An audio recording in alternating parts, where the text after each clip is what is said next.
Welcome to The Stitch. And I'm Pam. We're happy you're joining us today. The Stitch is an online quilt talk show. Join us when we talk about current quilting topics, quilting world techniques, things to improve your quilting, Fun stories about quilting. Our episodes come out monthly, complemented by virtual sew-ins and weekly podcasts. You can learn more at thestitchtvshow.com. So, what you been doing? I took another I'm going to say this every month. I took another class this month. I know. So, but it was a Diane Heyer class, and it was improvisational curved piecing. Sounds important. I would have taken the class, but I was chained to my sewing machine getting the raffle quilt done. I know. I made her work. I was like, don't take the class. You have to work on it. I didn't say that. I said you should take the class if you wanted to, and you said no. The raffle quilt. No, I think what I said was, Probably. Honestly, yes, that's exactly what you said while I drove. Yes. It's part of my charm. It is, really. But here's what I learned in the class that I'd never done before was I have done curved piecing. So it wasn't the curved piecing stuff. I've never done improv curved piecing, so that was a little different. But I've never done 1/8 of an inch seam. Huh. I have in paper piecing, but. Right, but not in, so she does all of her quilts are pieced with 1/8 of an inch seam. I was like, that just seems really small. Mm-hmm. I mean, we did it, and I do think that the curves lay flatter or whatever, but I don't know, it just was weird. Well, that's why even in clothing where you have more curves, as people do, because your seam allowance in clothing is typically 5/8 inch. That gives you that wiggle room. Seems huge. I know, but it gives you wiggle room if you need to let something out in a particular area. Oh, but they always tell you, like, trim the seam allowance or grade it, which means if you've got, a lining and, the regular outside part of the clothing, you grade it so you don't lop everything off at, 1/4 inch or whatever. You do like one at 1/4 inch and one at 3/8 and one at 1/2 inch. Why? That way you get less overall bulk. So, where this lays flat, you don't have the, seam, Oh. So it's a little more gradual. You can tell. I did see a class at a local quilt store about making t-shirts, and I was like, I think I should take that, but I think it's today, so. Yeah, you're gonna miss that one. I'm gonna miss it. Yeah, it's either today or tomorrow. There's a good online class. Ooh, we could talk about that later. Online classes. I know. I'm signed up for the online class for working with knits, because my fear with knits is that they're stretchy. Like, yeah, I have a serger, but I never quite know what the seam allowance on that is. Yeah, my serger's jammed. I gotta unjam it. And I love my serger, but threading it's hard. Like, it's just complicated. So it's all jammed, and I gotta get in there, and it'll take me 3 hours to do it, and I don't want to spend that much time. That's my problem. I think we know someone that. I know, we do know someone, but she's busy. She's busy. You call up, you get a slot. She'll pitch in. I know, but it's going to be embarrassing if it's just, your thread's jammed in there kind of thing. Who better than to have a friend that could be discreet and not talk about it all on the internet? Right. Yeah, because Lynn Reinhardt jams her thread in the. Not that I wouldn't tell people anyway. You just put it on the internet. I know. It's all out there. My life is not hidden. That's our social tile for the month. Lynn Reinhardt jams her thread. That's her jam. Literally. That is, we struggle for that every month. I'm like, I don't know what to put out there. So that's good. We now have one. There you go. And I don't even know if people pay attention to those. So the tiles, when they come through, they change every month, just so you know. Yeah, you don't get that on the audio. Right. But on the video, we get little pop-up credits. Yeah, pop-up credits for ourselves. Anyway, so what'd you do this month? I didn't take calls from the baby lobby, I'll tell you that. Well, we knew. Yeah. We kind of had a feeling. We had a hunch. They weren't that wasn't going to call. Yeah. Yeah. No, it's end of school year mayhem at my house. So it's been a lot of angry emails, thoughts.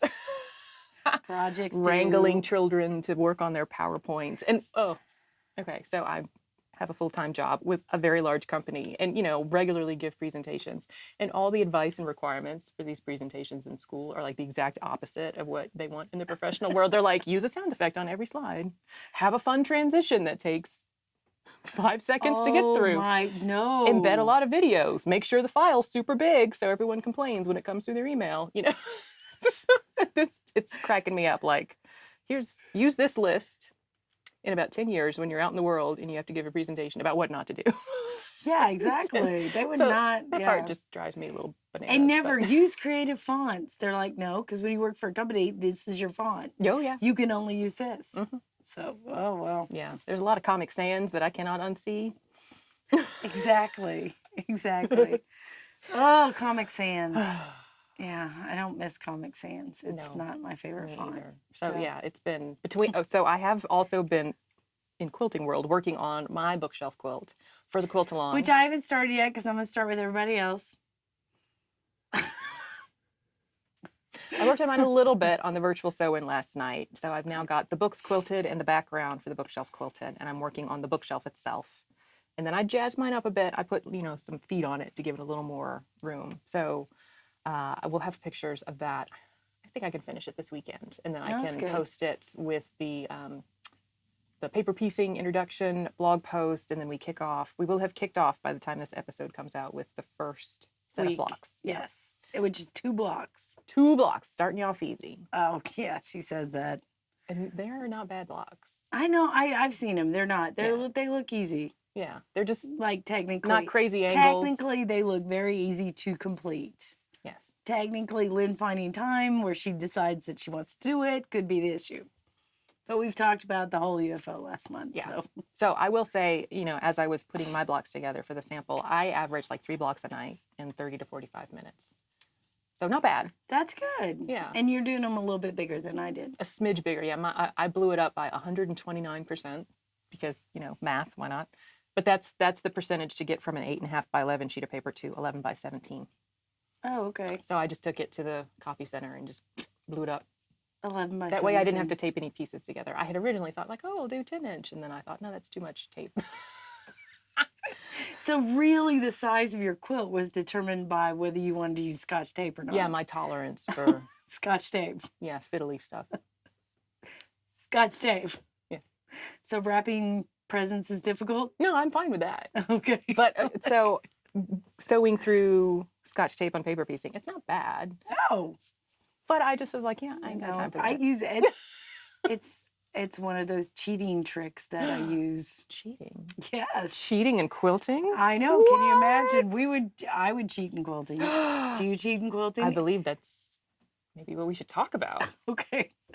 All right. So right after this break, we're going to show you a close-up picture of the quilt behind us. But right after this, we'll talk about how to cheat. And other topics include online classes. Online classes. And class etiquette.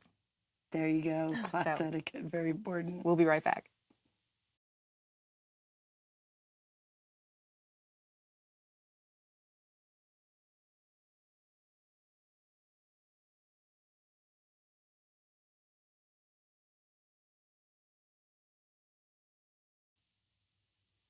So, cheating. Cheating. Are you a cheater pants? I am. But, I think we should explain what we mean by this first. I assumed that it means that you take the project that you were working on, but you ditch it to go work on another project because you're a big cheater pants. I do that.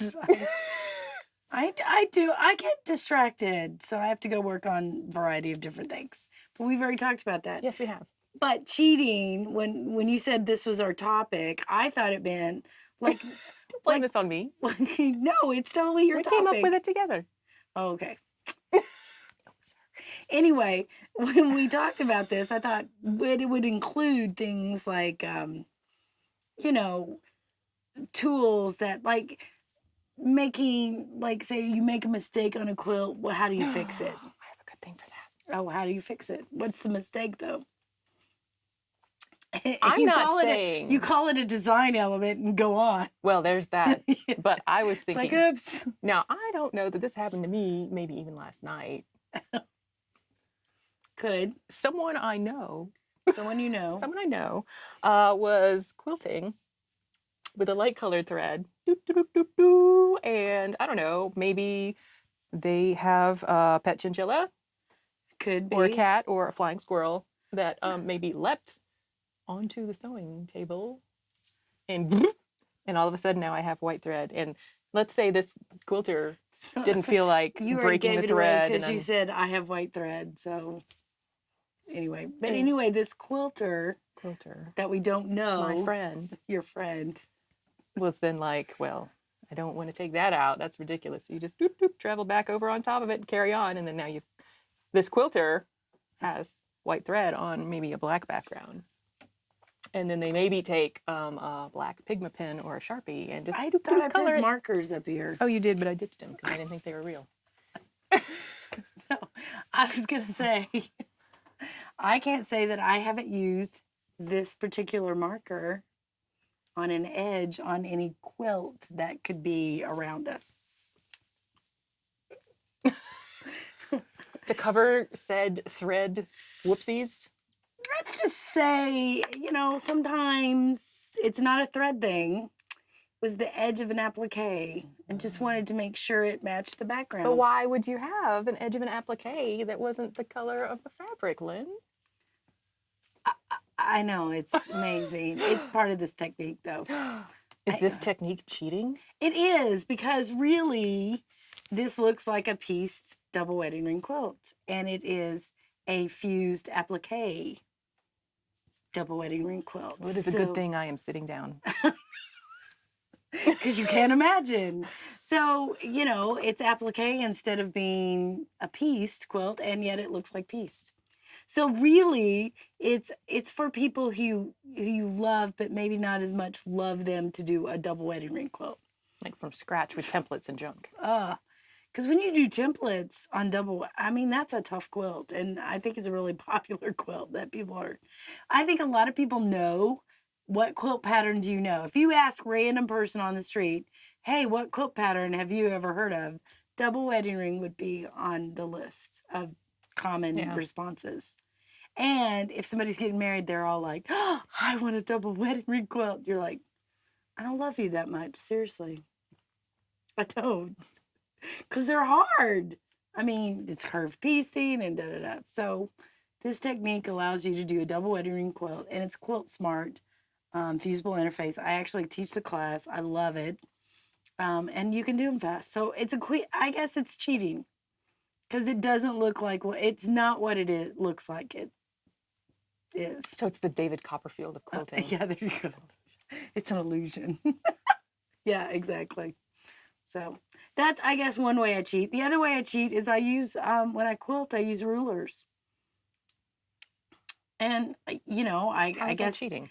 Well, I guess that's it. I mean, that's really not cheating. It's a tool that we have. But rulers help you make diagonal lines where your long arm doesn't like to make diagonal lines. Yeah. Or, scalloped edges that are even. Or, I mean, I can do a scalloped edge. It's just not always even. You didn't go to Pam's school of jacked up curves and quilting? No, I didn't. Tried not to go there. So. Very popular class.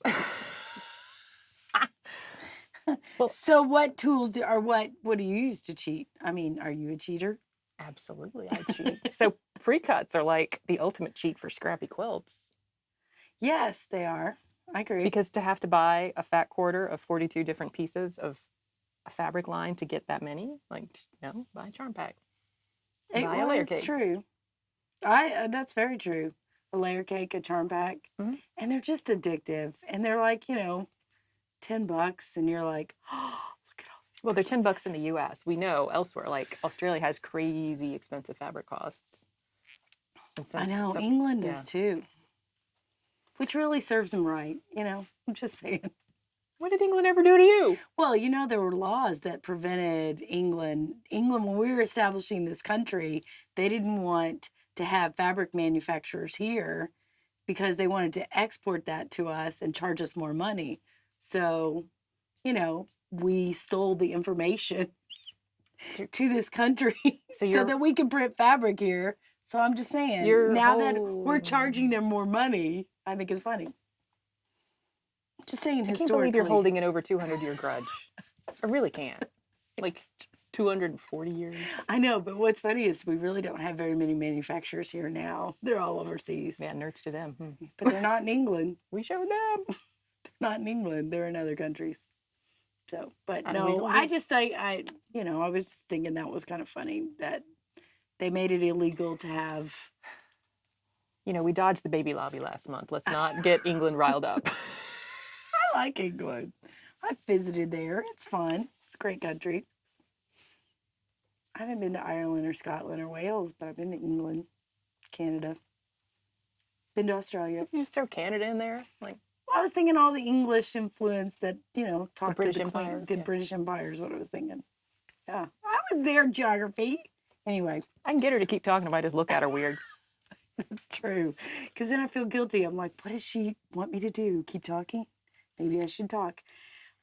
But tell me how else you cheat. I'm looking at your thing, fancy. Fancy rulers, not these fancy rulers. We were talking last night on the sewing about like the quick curve ruler, Oh, yeah. which is another ruler that you could use to make a double wedding ring quilt. I have used it. But that one, I don't know, because cheating to me implies like a shortcut and ultimately less work. Right, but you don't like specialty rulers, and I love don't. them. That's why I think they're cheating. You do. Wait. I have some. You say that I don't like specialty rulers, but you use like the Tri-Rex stuff. So I have Tri-Rex. I have a set for flying geese and half square triangles. Is that the Deb Tucker rulers? No, I use the easy angle for half square triangles and flying geese and the companion angle. And then I have the Tri-Rex. Right. And no matter how I piece those together, they always come out not looking square. like a trapezoid. There are some rulers I have used multiple times just because I've made that quilt multiple times, or I've made that whatever. I will say, to me, a specialty ruler is one that you use for one particular project or technique, whereas a triangle ruler, like half square triangles, are so versatile, they go in so many different blocks. Right. They're like in that weird gray area, like, I don't know, they're quite specialty. And yeah, I guess I could wing it with just, a 6 by 12 inch ruler and use the angle, but I have to admit, I do. But use something that. like the template set the for regular double wedding ring, definitely a specialty ruler. Like, you can't use those little bits for anything else. Yes, and I have the template set for double. And be careful when you buy those because one, they're expensive, but two, look at the ring that they create because some of the rings, these are good. I like these rings. Yeah, are circular, and some of the rings have weird bumps. Have you seen those? Yeah. They like have the weird kind of. They look almost 4-leaf clover, whatever ish. I don't like them. I don't know. I don't like them. I bought some and went, why? These aren't good. We're going to get the double All wedding right. ring lobby after us next. Yeah, double wedding ring. Well, you don't have to love everybody the same double wedding ring, like. That's true. So. Some people you may love enough to give a bumpy double wedding ring. So, all right. Any more cheats? I don't know. These are just stuff that I do. I don't think they're cheating. I think it's tools. Yeah. A marker's a tool. I think that is how we justify all of this. Yes, exactly. All right. Okay, so let's take another break, and then we'll come back and talk about online classes.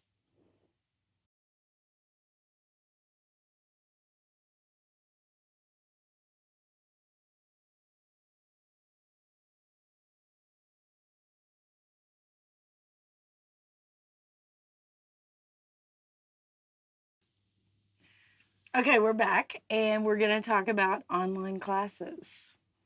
So, have you ever taken any online classes? Yes. Next question. All right, where have you taken online classes? On the computer. Okay.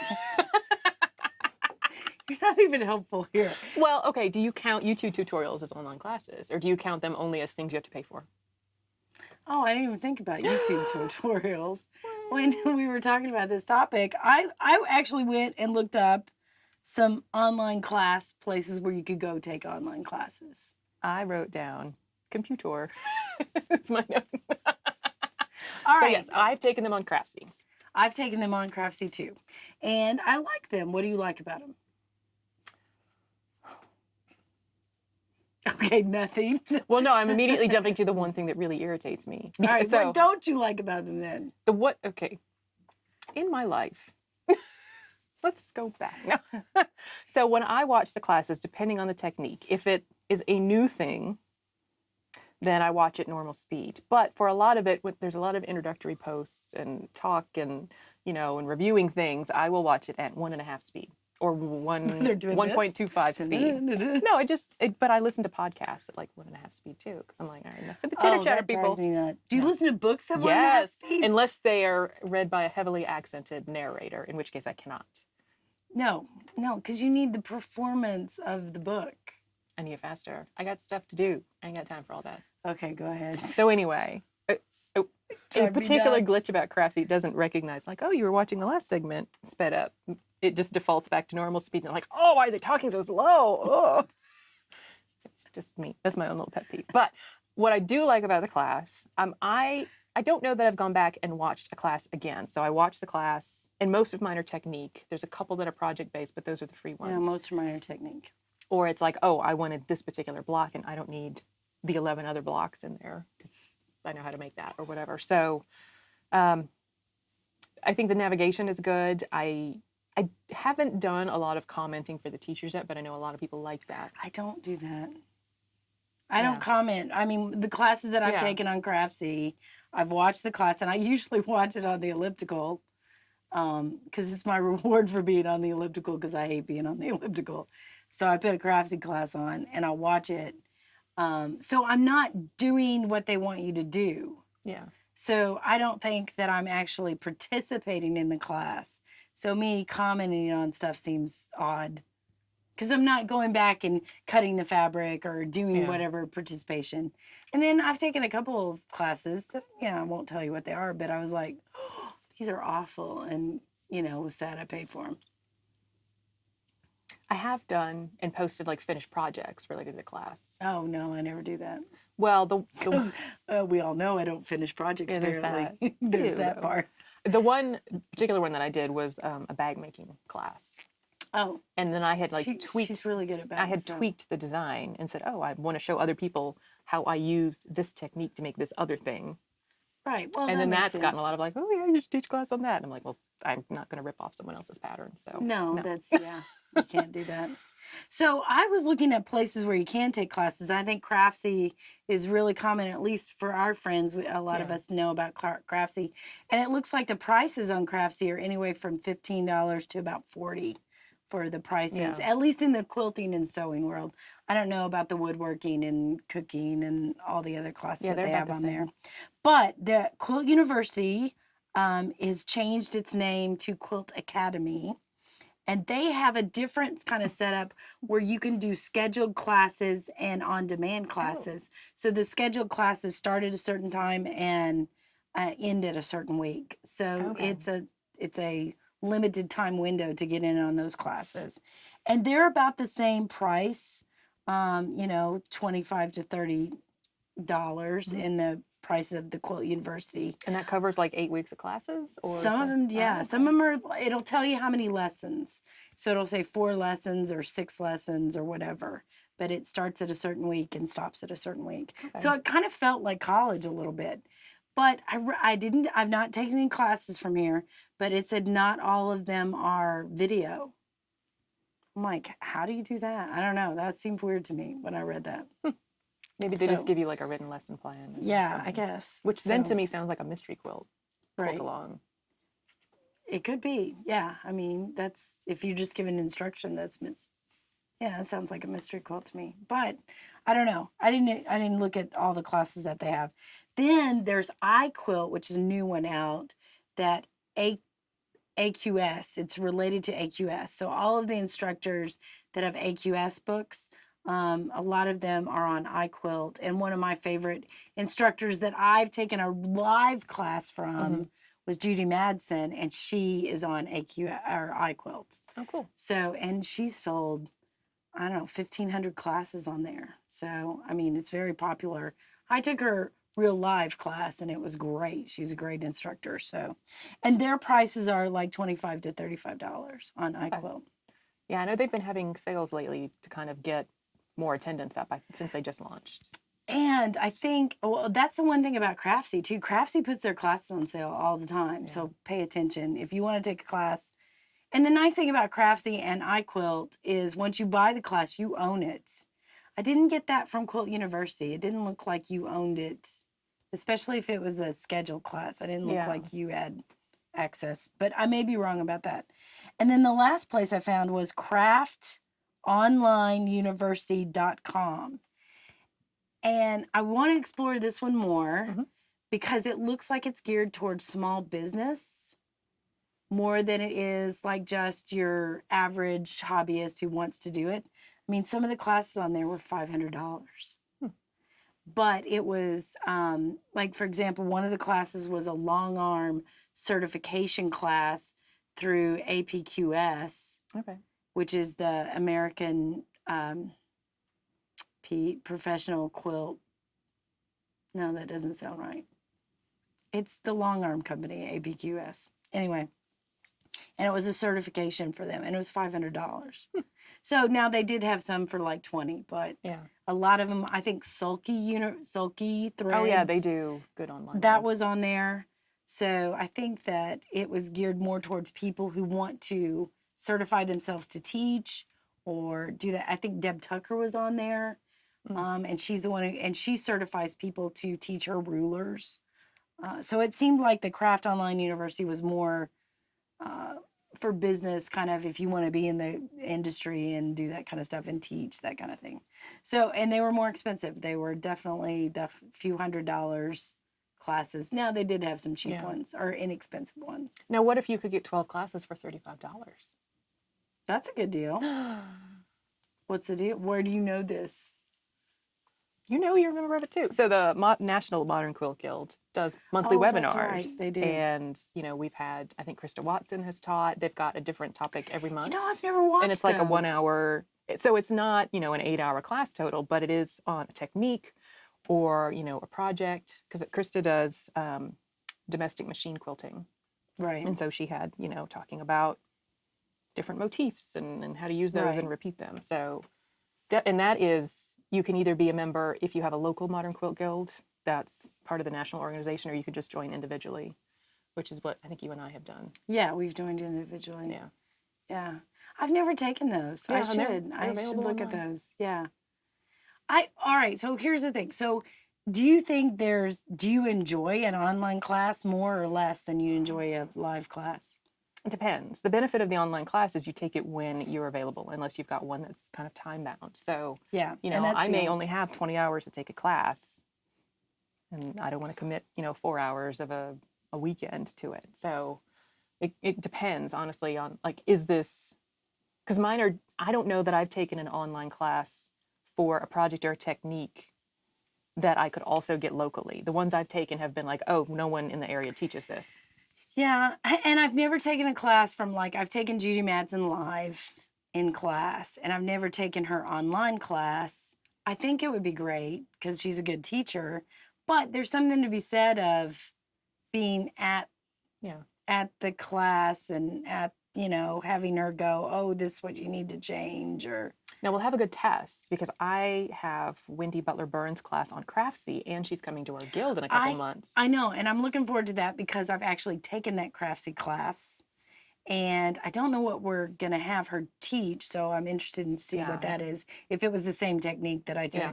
from her on Craftsy, so yeah. But I enjoyed her Craftsy class. So, but again, I didn't post whatever they did. I just watched it on the elliptical, going, "Dear God, when's the timer go off?"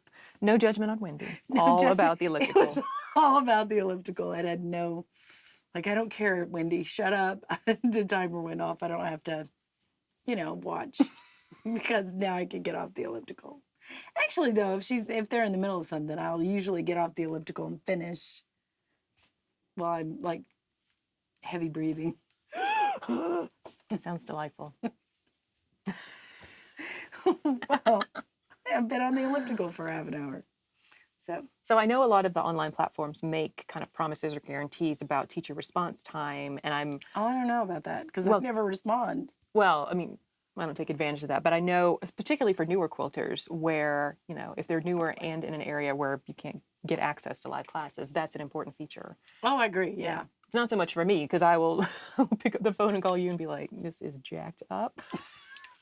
What should I do? Oh, I've done that with patterns. I've taken a pattern to somebody and went, okay, you read this because I don't understand. And maybe Oh, because, you get a different view. Like, Pam thinks about things differently than I do. Yeah.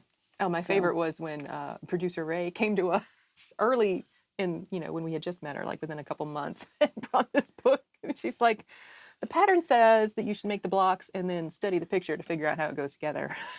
That What doesn't does make that mean? sense. It did not make sense. But then I went home and out of maybe 6 months later, totally forgot about that. Ended up like, oh, this looks like a cool book. Bought it, found the quilt that she had been talking about, and then was like, challenge accepted. And so I got, like, I made a photocopy of it, and then I started drawing lines for the chunks. I'm like, here's how you put it together. That's good. I don't think she's finished that quilt yet, though. So Well, I was messing with the tutorial the other day. That was free, a tutorial online. I was making ornaments, fabric folded ornaments, and they even took pictures. And I just didn't explain it well, and it took me fiddling with it to go, oh, this is what they mean. yeah, I did the same tutorial, but a different version of it because mine wasn't even in English. Maybe that I helped. think it was in Swedish. That could help. I'm just saying. Since I don't read Swedish, Oh, I didn't either. I could winged it. be help sometimes. Anyway, So I do think in taking classes, there's a camaraderie with the other students, and it's like the summer camp effect, Well, I where you're like like it when we take trapped with these other classes people in together. this experience that no one is comfortable with. yeah. I mean, we take classes together, but we don't take all the classes together Yeah. because even when the teachers come to our guild, sometimes we don't take the same class. Yeah. Because I don't want the class she wants or whatever. So it'll be a true test here in a couple weeks when I'm taking a class that Lynn is teaching for. Oh, wedding. but you've taken classes I've taught. I did the Lone Star. Yeah, the Lone Star quilt that we hung up last episode. I've taken classes you've taught. Oh yeah. Yeah, I made a never mind. bag. Yeah, okay, yeah. She's made bags And and I classes. finished it. She finished it. That's the beauty of a good teacher. I finished 2 of them in 2 of your classes. I took 2 bag Oh, classes. the tote bag and the. Yes. Oh, okay. Yes. And I kept one, and the other went to A good home. a good home, and she loves it. Good. Because she told me the other day she was carrying it. She goes, I just love this bag. So it was your class. Yay. Yay. Yeah, but see, it's the first class we've taken from each other with show. So Oh, yeah. There you go. So now there's expectations because we've noticed, like, if we show up somewhere together, people are like, "Is the show happening? Are you doing it? Is this it?" And we're like, "This is just us It's being just friends." us hanging out. Sometimes I just Like- get the grumpy face and I'm just working. And they're like, "What's wrong with Pam?" I'm like, This is working. Pam is not on camera, so Pam is not bringing it. That's how we roll. It does make a difference. Oh, it does, yeah. Yeah. So I think people expect us to be funny or something all the time. I mean, I'm like, I am. I don't know about you. I'm hilarious. I don't know what you're thinking. Yeah, so I will try not to heckle Lynn, but it will be hard. But then everyone's gonna be like, you have "What's to keep wrong with all the Pam? heckles She's not-" inside. Keep them inside. I don't care if you heckle me, honestly. I'll think it's funny. I'll bring my sound effects app, play the crickets, fart sound,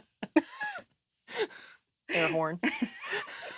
The air horn will scare me. I know. Just so you know, I jump it. I did delete it from my phone because I needed the space on it. I'm very jumpy. Like, even my husband's like, I'm coming in the room so that I don't like jump. And it scares him when I'm at the long arm because I've got earphones in and the long arm's loud and I'm focused and concentrated. So he just kind of hovers until I see him in my peripheral vision. Like, I'm standing here. Do you want to go to lunch? So I was, Because you don't want to jerk while you're on the long arm. yeah, then you run into the little Then you cheater have thing to that have we talked about. markers. I'm just saying. Yeah. I was washing dishes with earbuds in, and my kids are at the age where they like jump out and scare each other. And I guess they thought one of them, it would be a good idea to do this to me.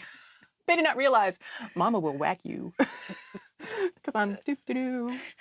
And she popped out, and then I was like, whacked her in the stomach. Not hard, but like more of a push, like, back it up. And I was like, and then I calmly, I didn't curse, which I was, go me, but I was like, please don't.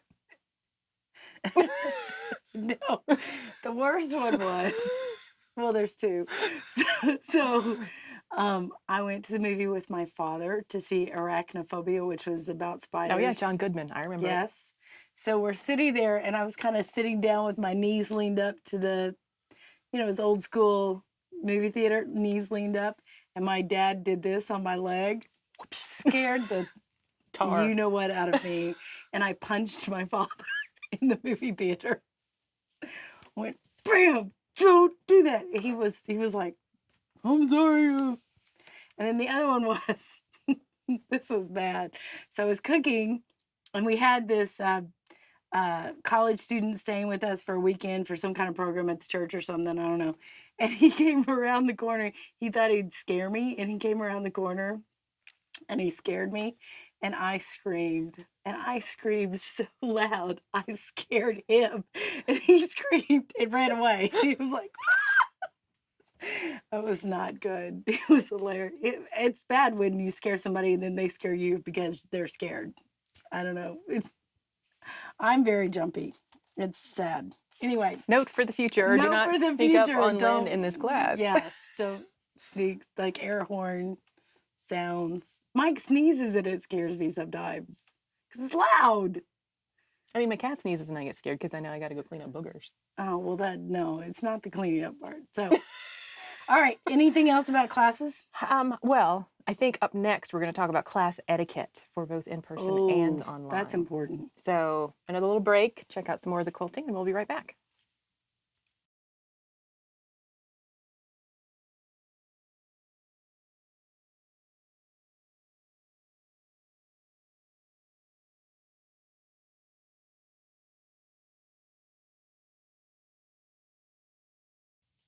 So, class etiquette. What should you do and not do in a quilting class? Stop looking at my notes. I'm cheating. Well, okay. I think, listening is very important. You should listen to the instructions that the instructor gives. That's important. I Yes. mean, sincerely, it's the most important thing. I always try to respect the instructor. Even though I teach, I'm always looking for what I don't know. And and I don't sit there and judge, well, I don't do it this way or da da da. And I know that goes through a lot of people's heads. And I don't know that that needs to be voiced in class. Well, so I have voiced it, but in the form of a question where I Yes, say, that's I've done it different. this way. But you don't go, oh, that's jacked up. You No, don't I need to don't. do it like I don't that. state it as a declaration. It's more of a, oh, if someone else is struggling with this method, here's what I do. And it's helped people around me sometimes that Right. struggle with a ruler or a particular, style of cutting, and it's not meant to disrespect the teacher. No. And I don't think that that is. And I know I've taken enough classes, and I take classes with people who I've taken other classes with. Mm-hmm. And sometimes, do you get people coming to you going, okay, how do you do? Mm-hmm. Yeah. I do too. Yeah. And That's I why think I'm because I IT get support. it, or Yeah. I think that that's part of it. Like I did IT training for years, and helping people do stuff Yeah. is kind of second nature. And I think part of it too, you and I are not shy when it comes to classes because we're confident in our abilities. We are there to and learn. we take a lot of classes. Yeah. But I always want to respect the teacher. Like you've got to honor the teacher Well. in that, they're teaching me something that is they've developed and they've spent time on, and I want to make sure that I'm honoring I'm respecting that. I think that that's important. I will respect the teacher when they respect me because I've been in a class where they did not. And that was not a good day. I was in that class with her. It wasn't a good day. She shocked. was mad by the end of the class. It's like, I'm sorry. Yeah. Yeah. So anyway, but I also know, I love correcting people. So I need to tamp that down sometimes. Well, okay, here's what happened to me. This is a true story. So I'm in a class, and it was a national teacher. And so she was giving the rules of the class. And one of the things she said was, be sure when you're using the rotary cutter to always close the blade. And so I was standing there next to someone. I went, oh, I'm so bad at that. I always forget. She went and told the instructor that I always leave the blade open. And then the instructor came and told me that I need to make sure that I close the blade. It was an offhanded comment that I was being funny to some stranger who got all panicky that I was going to shank the whole class or something because I have a rotary blade that I didn't close. I'm like, I don't know. I just thought, okay, I didn't do what she told us not to do. I just admitted I'm bad at remembering. In fact, I may have a blade in there that's not closed right now. But I quilt by myself. I don't have kids in the room. my dogs don't get up on, it's not like I have dogs that get up on the table or cats that get up on the table. You don't need that toe. You got 9 others. I know, exactly. That's what I'm saying. I was like, really? Like, you're going to go tell on me? Tacky. When I didn't even do it? Like, had I done it? Pre-told. Totally different situation. Like, Lynn, you're a bad student. You need to calm down. F. But, like, I got accused of something I didn't even do. I was just admitting that I forget to do that. So now I have the grippy kind. Oh, that works, yeah. So you grip it and close. You ungrip, it closes. So that's the one I take to classes now. Just to prevent if that lady ever shows back up. Although it was out of town. It's not like it was like a whole new kind of quilt police. Oh my gosh. I was like, okay. That's more like community watchdogs than quilt police. Like, would you do that? I wouldn't. So I don't think that's I would make good. a joke out of it, but I wouldn't go to the teacher with it unless I knew the teacher and the teacher knew that I had a sense of humor. Right. Not everyone knows that because sometimes this gets in the way. Yeah. Some of our teachers know we have a sense of humor, though. They figure it out quickly. Yeah, especially if we're in the class together. It's kind of bad. And I don't want to cause problems. Like, I don't try to cause, if I'm taking a class, I don't want to draw attention to myself. I try not to do that. Well, other than being excellent and awesome and being the first to finish, which is usually what I do. That's what she does. Yeah, I mean, I don't think that you do that. First rule of Pam in it, get it right the first time. Exactly. And quickly. I try to be helpful. Like, if they need, I need a marker. And, if I've got it, I try to be helpful. I think that's a good thing. I'm all about helping them. And at the same time, I'm always looking for, what makes it important for me why did I pay for this class? I want that nugget of information that says, oh, I didn't know that, or this is new, and that's what I'm looking for. Yeah. So, all right. So I mean, from just a setting up, like, don't be a space hog. And I think particularly where we take classes a lot of times, they're not necessarily quilting establishment. Really thin. And so there's limited amperage, so you can't have your own personal iron. So don't roll in expecting to be able to use that, and you're going to wreck the entire class by popping the breaker. I've seen ladies roll in and take up a whole table and bring in more tables so that they set up this. No. That's at retreat. That's no, totally but I different. have taken. So it's a little table that like clamps onto the side, and I've taken it with me, but I haven't always brought it out because it depends on how crowded the class is. Are we 2 to a table? Or what the technique they're asking us to do. Right. Because sometimes it's helpful. But yeah. And don't, when you're saying space hog, don't hog the teacher's time. Oh, yeah. I've seen that. And I've seen some teachers handle it really well. And I've seen some teachers get trapped by a certain individual in the class. And that's all they're dealing with, that student. Yeah. And that's not fair to the rest of the students in the class. It's not fair to the teacher because they feel guilty because they're like, I need to talk to everybody, kind of thing. Yeah. I really like it when instructors say, okay, half the class come watch me. So you don't feel like there's 30 people standing around you. Yeah.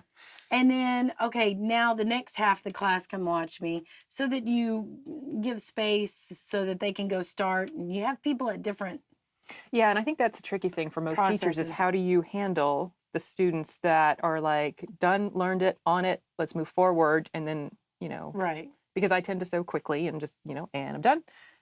And then I'm left hanging around. Now, a lot of times I will bring secondary blocks just to sew. Like if it's just a piecing class, I will bring leaders and enders and just kind of zip out some 4 patches or some whatever if I need to. That way I'm not sitting around cracking jokes and being disruptive. I'm still getting stuff done. And maybe I'm cracking jokes. She does, stand up during class. It's really quite funny.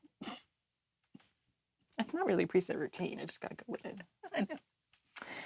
But I don't like it. I mean, I don't want to monopolize the teacher. I do want to be able to ask questions about certain things, even though I may understand the technique. Like this last class I took with Diane Heyer. Part of the instruction was you took 4 pieces of fabric and stacked them up. And they had to be fabric that all went with each other. Mm-hmm. So all the patterns kind of go with each other. Well, I did that, and I did that quickly. And I'm comfortable with my color choices. Because I work with color and I like color and I teach color and it's something I feel comfortable choosing that. But Diane Heyer has a specific eye. and I want to learn what her eye is. Mm. So even though I'm comfortable with the color selection, I ask her, what do you think? Because that gives me her perspective. Mhm. So I thought that was a great, like, oh, and she put something different. And I went, yeah, I hadn't thought of that. And I thought that that was great.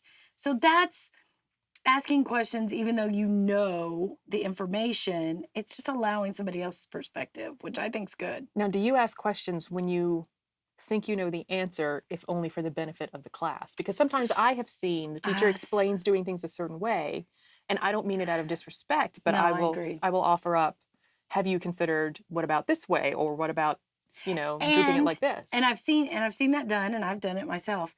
And sometimes when they answer it, they'll say, yes, I've seen it done this way, and here's why I don't like it. Yeah, which I appreciate. Completely, because it validates why her technique is better, or that she's explored all those other options. Now, not everybody does that, but Yeah, but the trick yeah. is, don't ask it in a, well, why don't you do it this way kind Yeah. of tone. It's more I of a did. seeking to understand and not seeking to one up. I did see a teacher argue with somebody. I was like, she goes, it's my class, I've done the math.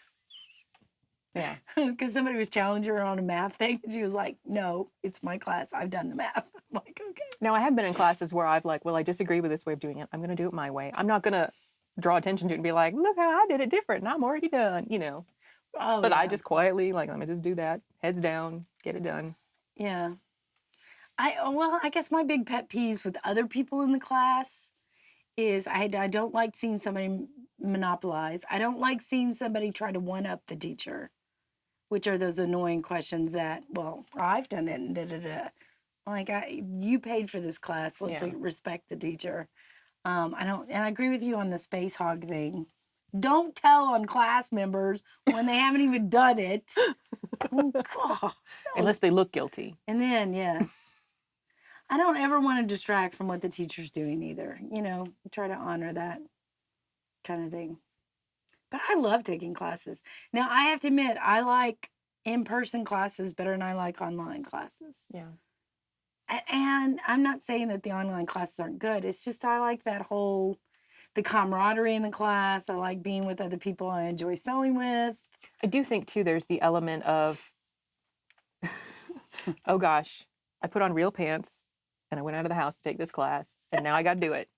I got to work on this project, versus an online class. You're like, slap on some yoga pants and maybe I'll get to this in 6 months. And so to me, it's much more of an incentive to work on the project and make progress. Well, on a real class, you're cutting the fabric, you're sewing and stuff. shanking your classmates. You're not on the elliptical going, when is this thing over? Yeah. Yeah. Which is more about the elliptical still.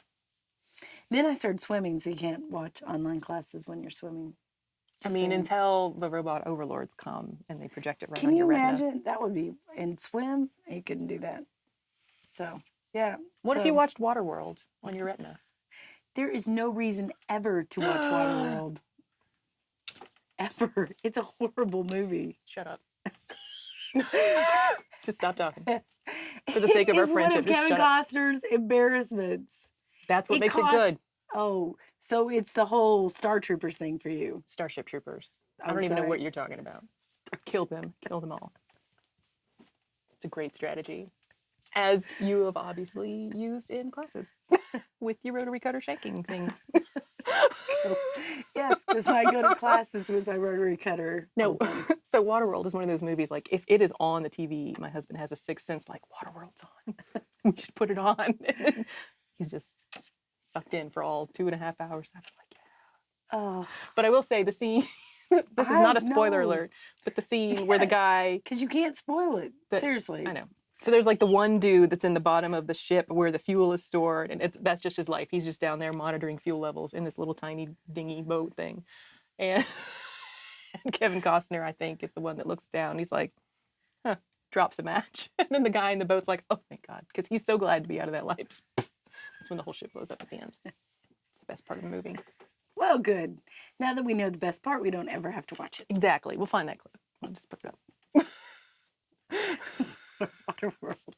I gave an epic, well, never mind. That was off camera. I gave a Godfather reference and she didn't think it was good. Waterworld. Just saying. Godfather. Academy Awards. Not Godfather 3. That shouldn't count. That goes in the Waterworld category.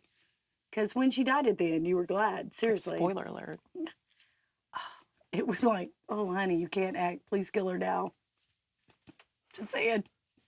Well, now we got the Sofia Coppola lobby after us. I know. She's real. But the Kevin though. Costner peep totes in my camp. Just saying.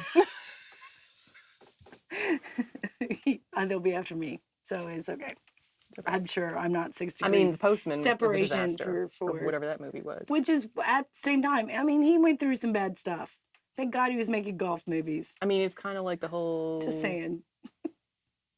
Nicolas Cage just had to pay some tax bills. Maybe that was it. Maybe that was it. I don't know. But he's All right. a delightful person. Like, I've heard interviews with him, and he's just a good guy. He's like, I just do what I like. There you go.